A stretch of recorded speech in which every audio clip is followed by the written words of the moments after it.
Le royaume des cieux est semblable à un grain de sénévé. Lorsqu'il a poussé, il devient un arbre, si grand que les oiseaux du ciel viennent habiter dans ses branches. Matthieu 13, versets 31 à 32. L'AFN vous révèle les pages vivantes du royaume de Dieu qui prend racine et s'étend sur les terres africaines. À travers toute l'Afrique francophone, ce qui est semé en silence germe avec puissance. Le Saint-Esprit façonne une forêt spirituelle où chaque baptême, chaque église implantée, chaque cœur transformé devient une branche habitée par la vie divine. Bonjour et bienvenue dans le 3e épisode d'Afrique Francophone News. Je suis Marianne Kakou, ravie de vous retrouver. Nos regards se tournent vers avril et mai. Le mois d'avril fut baptisé mois de la progression et celui de mai, mois de la multiplication. Le mois de mai a été théâtre d'exploits spirituels, saisissant, révélateur de cœurs profondément attachés à Dieu et à sa mission. Dans cet épisode, nous vous emmènerons à travers plusieurs églises d'Afrique francophone pour revivre les victoires de la collecte spéciale ainsi que les percées et les progrès spirituels que notre Dieu nous a accordés. Nous ferons également un recap de notre chère et tendre conférence des missions d'Afrique francophone.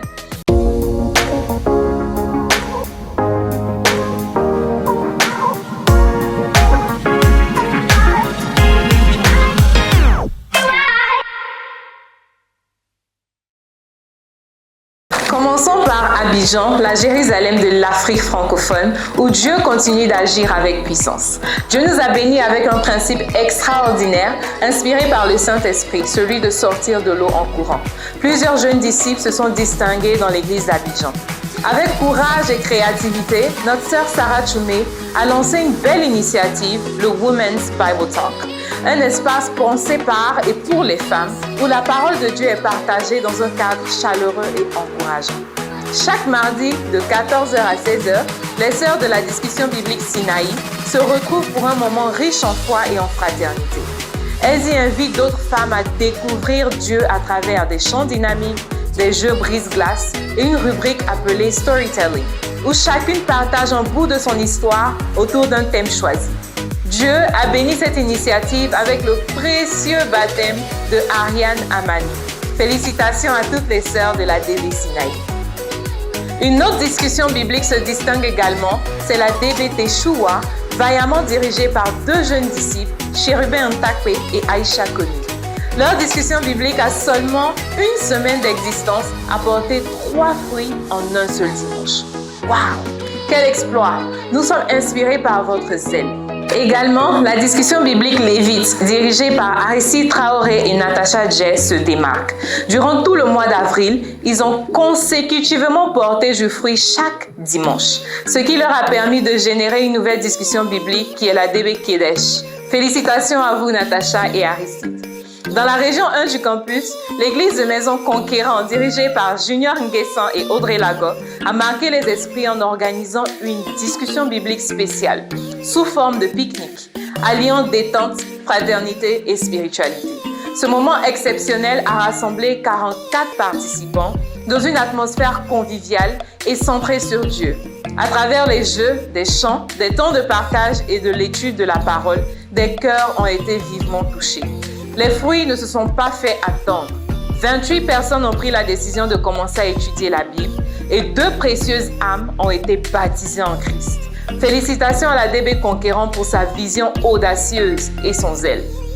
Dans la région de l'extrême nord d'Abidjan, la discussion biblique Bonarges, dirigée par Taï et Ange Canon Zamblé, nous inspire. Ils ont été élus meilleure discussion biblique du mois d'avril avec 19 visiteurs et 4 baptêmes. Extraordinaire. Toujours dans le principe de sortie de l'eau en courant, notre sœur Sandra, baptisée le 30 mars, est présentement à son 5e fruit en seulement 6 semaines de chrétienté. Tu es vraiment une femme samaritaine. Toujours à Bujumbura, notre frère Patrick, pendant qu'il étudiait lui-même la Bible, a invité son ami Jean-Claude. Les deux ont été baptisés en Christ le même jour. Waouh! Dieu répond avec puissance. Le ciel est en fête et Bujumbura l'est aussi. À Bandundu, Dieu a été glorifié avec 4 nouvelles âmes ajoutées. Notre sœur Honorine Massimo, récemment baptisée, a eu l'honneur et la grâce de baptiser sa propre fille, marquant ainsi une étape merveilleuse dans son parcours de foi. De plus, un de ses baptêmes a été particulièrement spécial. Il s'agit de Thérèse, la sœur de notre frère Peter Boleli et nièce de notre frère Alexis Boleli de l'église de Kinshasa. Quelle joie de voir les liens familiaux unis dans la foi.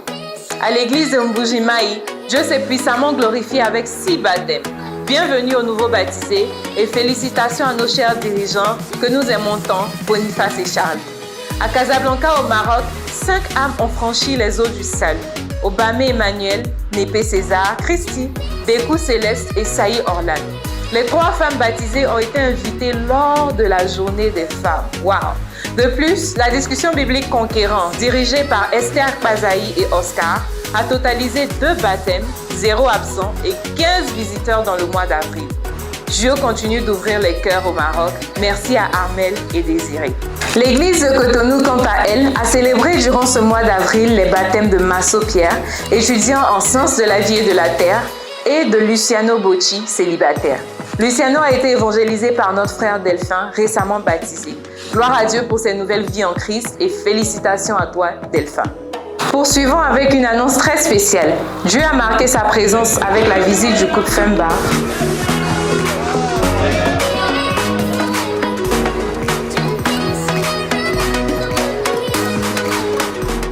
Et le Seigneur s'est puissamment manifesté également avec 1099 en assistance et 12 baptêmes extraordinaires.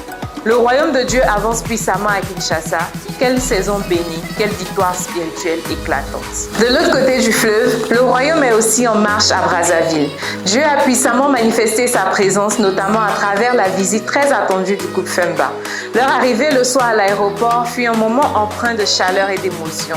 Des visages rayonnants et des cœurs pleins d'amour les ont accueillis. Et ce n'est pas tout. L'Église a été témoin d'un magnifique retour. Lionel, baptisé en 1997 et éloigné du royaume depuis 2017, a décidé de réétudier la Bible pour être restauré. Après des années passées dans une autre dénomination, Dieu a touché son cœur lors de sa visite au culte. Son humilité et sa soif de vérité ont été une inspiration. Prions pour que ce retour marque un nouveau départ puissant pour lui et un nouveau fruit pour l'Église de Brazzaville. Dans le cadre de la collecte spéciale destinée à soutenir la mission en Afrique francophone, nous avons été témoins de multiples démonstrations de foi, de générosité et d'amour pour l'œuvre de Dieu. Yann, un frère de la région 4 du ministère du campus d'Abidjan, a accompli un véritable exploit spirituel. Il a donné 6 fois le montant de sa collecte spéciale, soit l'équivalent de 30 fois sa dîme mensuelle. Ce don exceptionnel n'est pas un simple chiffre, mais le reflet d'un cœur passionné pour les choses de Dieu et porté vers le désir ardent de voir la collecte spéciale s'achever avec succès. Yann a répondu avec foi, générosité et détermination. Face à la difficulté d'achever sa collecte spéciale, Yolande Yao, de la région 1 du campus d'Abidjan, fait preuve d'intégrité. Elle rend un téléphone perdu à son propriétaire et touchée par son geste, celui-ci lui offre une somme qui couvre 87% de sa collecte spéciale. Inspirées, les sœurs de la région du campus 1 également organisent une collecte créative autour des pays où l'Église est implantée. Grâce à cette initiative, 5 d'entre elles ont achevé leur collecte spéciale. Une belle démonstration de foi, d'honnêteté et de générosité. De même au Maroc, Sephora Yubulo, étudiante sans bourse ni soutien régulier, décide par conviction de donner 4 fois sa collecte habituelle. Elle lance un pressing à domicile dans son université et grâce à Dieu, les clients affluent. Elle termine sa collecte spéciale, prouvant qu'avec foi et courage, rien n'est impossible.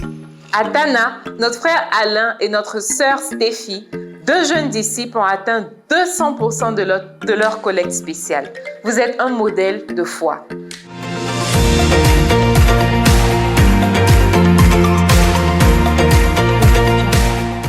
La conférence des missions d'Afrique francophone, placée sous le thème inébranlable, s'est tenue du 28 mai au 1er juin et restera gravée dans les mémoires comme un moment historique. Tout a commencé le mercredi 28 mai par une excursion récréative dans la ville de Yamoussoukro. Les participants ont eu l'honneur de visiter 2 lieux emblématiques, la plus grande basilique du monde et le fameux lac au Caïman. Mais le plus marquant fut le trajet lui-même. Pendant plus de 3 heures, les disciples ont chanté et loué Dieu en plusieurs langues dans le bus.